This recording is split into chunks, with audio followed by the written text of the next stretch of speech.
안녕하세요, 명쾌한 최원장입니다. 임상에서 환자분들을 만나다 보면 정말 지긋지긋하게 치료가 안 되는 분들이 있습니다. 같은 질환의 다른 케이스들은 다 낫는데 유독 치료가 안 되는 그분을 보면서 왜 그분만 치료가 안 될까 고민했던 시절이 있었습니다. 예전에는 제 치료 실력이 미천한가 보다 생각했습니다. 그러나 명쾌한 최원장에게 치료를 받고 안 낫는 게 아니라 지금까지 받았던 그 어떤 치료에도 전혀 효과가 없으셨던 분들이니까 너그럽게 평가를 하자면 꼭 제 탓만은 아닙니다. 그런 환자들의 공통된 캐릭터가 있습니다. 제가 이제는 이런 환자분들 초진 때부터 골라내는데 도사가 됐습니다. 이름하여 심리적 역전에 빠져있는 환자분입니다. 이게 또 뭔 소린가 싶으실 텐데요. 아주 쉽게 표현하자면 이솝우화의 청개구리 캐릭터로 보시면 되겠습니다. 의식적으로 아무 생각이 없을 때는 오히려 잘합니다. 그런데 잘해야 되겠다 생각만 하면 그 다음부터는 전혀 일이 잘 안 되는 분들입니다. 얘는 가만히 놔둬야 돼요. 뭐라고 말하는 즉시 반항하고 거부를 해요. 자기가 원래 하려고 했던 것도 말 한번 잘못 붙였다가는 아예 하던 걸 그만둬 버려요. 아예 상종을 안 해야 돼요. 이런 식의 평가를 받는 분들이 계시죠.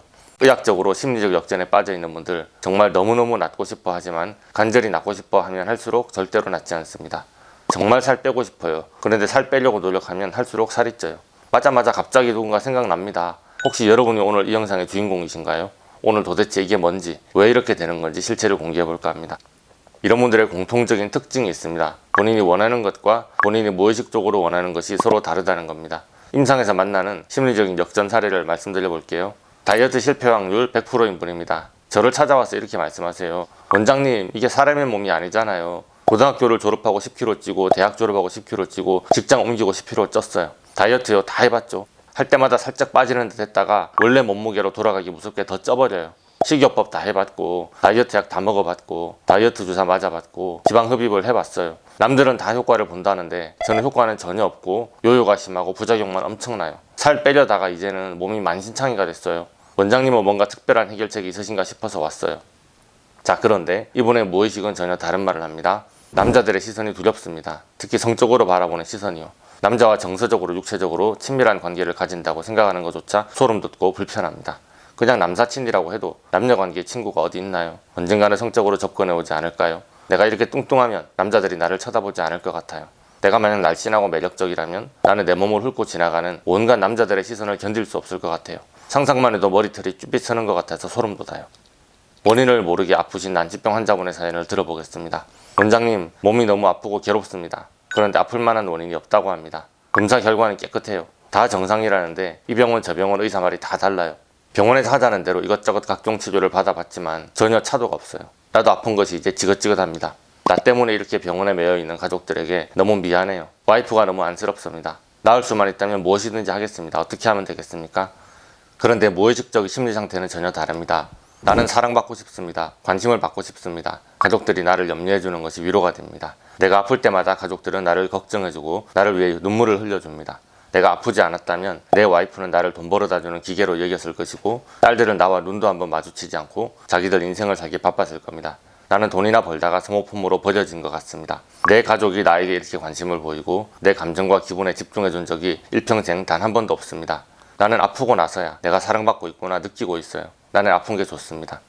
알러지 비염으로 고생하는 고등학생의 사연도 한번 보겠습니다. 원장님, 코가 막히고 매일 콧물이 줄줄 흐릅니다. 숨이 안 쉬어지고 언제나 머리가 멍합니다. 집중이 안 됩니다. 한약도 먹어보고 코스프레이도 뿌려보고 수술도 해보고 이것저것 할 수 있는 치료를 다 받아봤는데 전혀 차도가 없습니다. 이 친구의 무의식은 전혀 다른 말을 하거든요. 나는 형보다 공부를 못합니다. 운동도 못해요. 말도 못해요. 키도 작아요. 못생겼어요. 형보다 잘난 것이 단 하나도 없어요. 그냥 그렇게 타고났나 봐요. 아무리 노력해봐도 모든 면에서 형을 이길 수가 없습니다.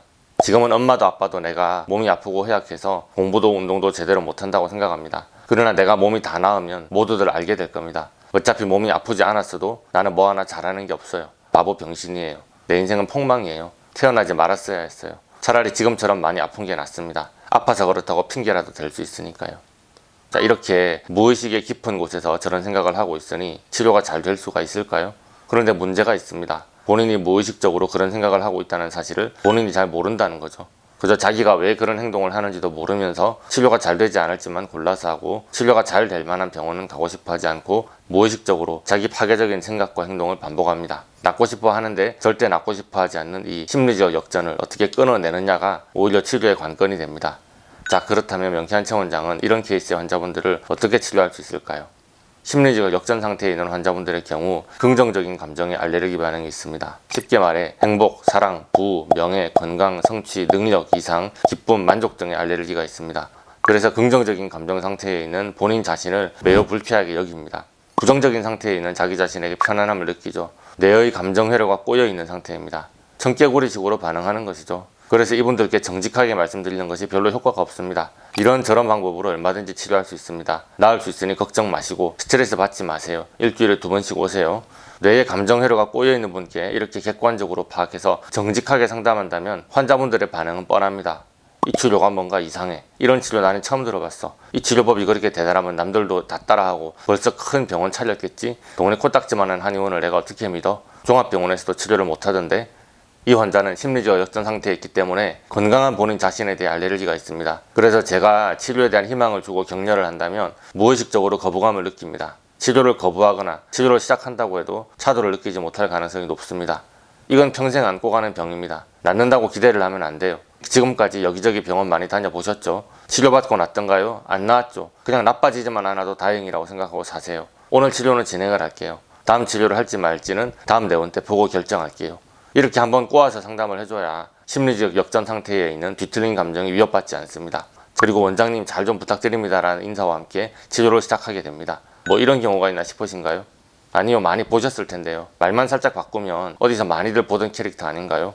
숙제하자 우리 아들, 미리미리 숙제하고 놀자, 엄마가 도와줄게, 우리 아들이 얼마나 잘하는데 하면 누구나 다 잘할 수 있어. 이렇게 어르고 달래서 책상에 앉혀도 1분 만에 벌떡 일어나서 물 먹고 카톡 오면 엄마 카톡 대신 확인해주고 오늘 저녁 메뉴 물어보고 온갖 참견을 다 하죠. 그러다 엄마가 하다 화가 나서 소리를 꽥 지릅니다. 이놈의 자식 니 때문에 못 살겠다. 3시간 동안 뭐하냐. 일기를 한 줄도 못 쓰냐. 그따위 숙제 그냥 하지 말어. 학교 뭐하러 다니냐. 내일부터 학교도 가지 마라. 네가 죽든지 내가 죽든지 오늘 둘 중 하나 죽자. 이렇게 말하면 바로 책상에 앉습니다. 그리고 3시간 동안 못 쓰던 일기를 15분 만에 후딱 씁니다. 이게 뭘까요? 이 친구도 숙제에 대해서 공부를 잘하는 자기 자신에 대해서 심리적 역전 상태에 있는 것입니다. 이게 생각보다 인생 전반에 걸쳐서 큰 문제를 일으킵니다. 하는 일마다 안 되거든요. 심리적 역전은 왜 생길까요? 저는 심리적 역전 상태인지 확인을 할 때 긍정적인 감정의 가장 상위 레벨에 있는 행복을 최우선으로 체크합니다. 행복에는 건강도, 사랑도, 돈도, 성취도, 관계도 모두 포함된다는 생각이 들어서요. 그래서 결론, 심리적 역전 상태에 있는 분들은 행복한 자기 자신에 대해서 알레르기가 있습니다. 그 말이 무슨 말이냐. 나는 행복할 자격이 없어. 나는 불행한 게 당연해. 내 인생이 행복할 리가 없어. 이런 패턴으로 뇌의 기본 세팅이 완료된 상태라는 겁니다. 뭐 인생을 살다 보면 내 생각대로 되지 않는 게 정말 많죠. 그래서 어른들의 심리적인 역전 상태는 다분히 이해가 됩니다. 또 행복에 대해서는 심리적인 역전이 없는데 돈이나 수학 성적, 외모에 대해서는 심리적인 역전이 심할 수도 있습니다. 여러분이 여러 단어를 바꿔 넣으면서 문장을 만들어 보시고 자기 마음을 들여다보세요. 사람의 지문이 다르듯이 심리적인 상황이 다 다를 수 있으니까요. 그리고 뭐 나는 수학을 못하는 게 당연해라고 생각하면서도 신체 건강하고 가족과 화목하며 업무에서 승승장구하는 사람도 당연히 많지 않겠습니까? 얼마나 크고 광범위하고 핵심적인 가치에 대해서 심리적인 역전을 보이느냐에 따라서 인생사 흘러가는 풍파와 굴곡은 그 양상이 많이 달라지겠죠. 어른들은 제가 좀 이해하려고 노력합니다. 그런데 어린아이의 경우에는 이야기가 좀 다릅니다. 누구든 행복하길 원하고 사랑받길 원하는 게 본능인데 아이의 뇌회로가 이렇게 꼬여있는 건 부모의 심리적인 역전 상황이 유전되었을 가능성이 높습니다. 예전에는 저도 심리적 역전 상태에 있는 환자를 알아보지 못해서 고생을 많이 했습니다. 그러나 지금은 그렇지 않죠. 초진 때부터 심리적인 역전 상황을 캐치하고 제대로 대처를 할 수 없다면 알레르기 치료에 승부수를 걸 수가 없습니다. 설문지에는 잘 안 나타나기도 합니다. 그런데 원장실 문을 열고 들어오는 분의 관상만 봐도 이분은 심리 상태가 뒤집어져 있네, 너무 노골적으로 보입니다. 여러분들은 명쾌한 체원장의 경력이 대단한가 보다 그렇게 생각하실지도 모르겠지만 아닙니다. 제가 바로 심리적 역전에 휘둘리는 사람이었거든요.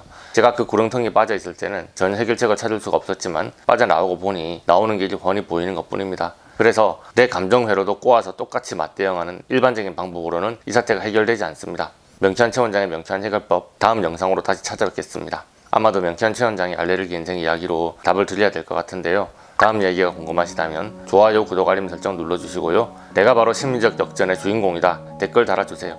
프라이버시가 중요하신 분들은 네이버 톡톡으로 연락 주셔도 좋습니다. 좋은 하루 되시고요. 감사합니다.